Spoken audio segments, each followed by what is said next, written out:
Menurut Mangkunegara, hukuman adalah ancaman hukuman yang bertujuan untuk meningkatkan kinerja pegawai pelanggar, memelihara aturan, dan memberi pelajaran kepada pelanggar. Menurut Ivan Davis, Reno Pasken, dan Mertonis Ganino 2006, punishment diartikan sebagai tindakan menghadirkan akibat yang tidak menyenangkan atau tidak diinginkan sebagai akibat dari sesuatu perilaku tertentu. Hukuman merupakan akibat dari perilaku negatif. Tujuan memberikan hukuman bermacam-macam. Salah satu adalah teori tujuan hukuman yang diusulkan oleh M. Ngalim Purwanto MP 2017 sebagai berikut. 1. Teori pembalasan. Hukuman ini diselenggarakan sebagai pembalasan atas kelalaian dan pelanggaran seorang telah berkomitmen atau karyawan. 2. Teori of improvement diberikan untuk memberantas kejahatan, untuk membenahi pelanggaran atau tidak melakukan kesalahan lagi. 3. Teori of protection diadakan untuk melindungi masyarakat dari perbuatan melawan hukum. Dengan adanya hukuman ini, masyarakat dapat dilindungi dari kejahatan yang dilakukan oleh pelanggar. 4. Teori of indemnification. Hukuman ditiadakan untuk mengkompensasi kerugian yang diderita sebagai akibat kejahatan atau pelanggaran terhadap aturan perusahaan. 5. The feeling theory untuk menimbulkan rasa takut bagi pelakunya karena perbuatan yang melanggar, sehingga selalu takut untuk melakukan perbuatan tersebut dan ingin meninggalkannya.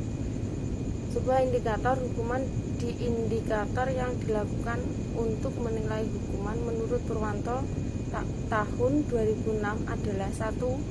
Preventive punishment, yaitu hukuman yang dimaksud untuk mencegah terjadinya pelanggaran sebelum tindak pidana dilakukan. 2. Hukum represif, yaitu hukuman yang dilakukan setelah pelanggaran dilakukan. Kepuasan kerja. Yusuf tahun 2012 menyatakan bahwa loyalitas adalah perilaku yang tercipta sebagai akibat dari kesediaan untuk setia dan menyembah pekerja atau tim, pemimpin, dan perusahaan. Menurut Hasibuan tahun 2016, loyalitas tercermin dari kesediaan karyawan untuk menjaga dan mempertahankan organisasi di dalam dan di luar pekerjaan dari pengaruh buruk atau niat buruk dari orang-orang yang tidak bertanggung jawab. Tommy tahun 2010, loyalitas dapat dikatakan sebagai kesetiaan seorang terhadap sesuatu hal yang tidak hanya pada satu kesetiaan fisik, tetapi lebih dari kesetiaan non fisik. Pemikiran dan perhatian loyalitas karyawan dalam suatu organisasi mutlak diperlakukan untuk keberhasilan organisasi itu sendiri, sebuah atau job satisfaction indicator.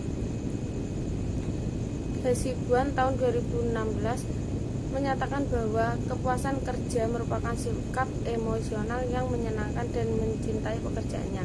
Sikap tersebut mencerminkan dari semangat kerja, disiplin, dan prestasi kerja. Berdasarkan definisi di atas, maka indikator kepuasan kerja adalah 1. Menikmati pekerjaan. Orang yang sangat menyadari arah yang dipimpin, mengapa ia menempuh perjalanan seperti itu, dan sebagaimana ia harus mencapai tujuannya. Dia menyukai pekerjaannya karena dia bisa melakukannya dengan baik. 2. Cinta untuk pekerjaan, memberikan yang terbaik dengan mencurahkan semua perhatian dengan segenap hati yang dimiliki dengan segala upaya untuk satu tujuan agar hasil yang terbaik untuk pekerjaannya. 3.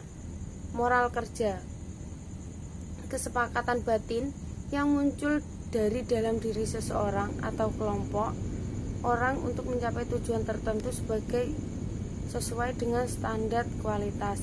4. Disiplin adalah kondisi diciptanya dan dibentuk untuk proses serangkaian perilaku yang menunjukkan nilai-nilai ketaatan, kesetiaan, ketertiban, dan ketertiban. 5. Prestasi kerja, pekerjaan yang dicapai seseorang dalam melaksanakan tugas yang diberikan kepada berdasarkan keterampilan dan keikhlasan serta waktunya. Loyalitas kerja dalam lingkungan kerja. Loyalitas kerja merupakan salah satu faktor yang dapat membuat suatu perusahaan atau organisasi tetap berjalan. Karyawan yang setia adalah mereka yang merasa bahwa perusahaan adalah bagian dari dirinya dan dapat merasakan jauh bangunnya perusahaan dan bereaksi. Yusuf tahun 2010 mengatakan bahwa loyalitas adalah perilaku yang tercipta sebagai akibat dari kesediaan untuk setia dan menyembah pekerjaan tim, pemimpin, kesediaan karyawan, dan menjaga dan perusahaan itu sendiri. Menurut Hasibuan 2016, tahun 2016, loyalitas tercermin dari kesediaan karyawan untuk mempertahankan organisasi di dalam dan di luar dari pengaruh buruk, niat buruk dari orang-orang yang tidak bertanggung jawab. Tommy tahun 2010, loyalitas bisa dikatakan sebagai kesetiaan seseorang untuk hal bukan hanya satu loyalitas fisik, tapi lebih pada non-fisik, pikiran dan kekhawatiran kesetiaan, loyalitas karyawan dan sebuah organisasi indikator loyalitas kerja. Aspek loyalitas kerja pada individu dikemukakan oleh Siswanto tahun 2005 yang antara lain menekankan pada pekerjaan yang dilakukan oleh karyawan. 1. Menaati aturan. 2. Tanggung jawab kepada perusahaan atau organisasi. 3. Kesediaan untuk bekerja sama. 4. Rasa memiliki terhadap organisasi akan menjadikan karyawan memiliki sikap untuk ikut menjaga dan bertanggung jawab.